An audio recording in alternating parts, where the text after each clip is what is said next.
Ice cream కావాలా? నువ్వు ఎప్పుడు ఇంతేనా? ఏది సీరియస్గా తీసుకోవా? ఎందుకు తీసుకోను? నేను సీరియస్గా లవ్ చేస్తున్నాను కదా.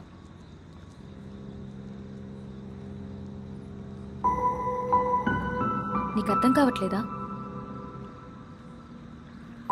నీకు అర్థమవుతుందని నాకు అర్థమవుతుంది కానీ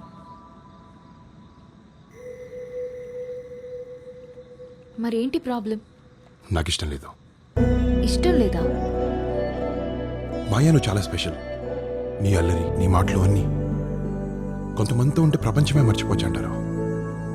నీతో ఉంటే నన్ను నేను మర్చిపోతాను. అలా నన్ను నేను మర్చిపోవడం నాకు ఇష్టం ఉండదు. అయినా నువ్వు చూసే గని వేరు, నేను వేరు మాయా. నీలాంటి అమ్మాయికి నేను కరెక్ట్ కాదు. నా గోల్స్, నా ప్రయారిటీస్ అన్నీ వేరు. నేను వెళ్ళే జర్నీ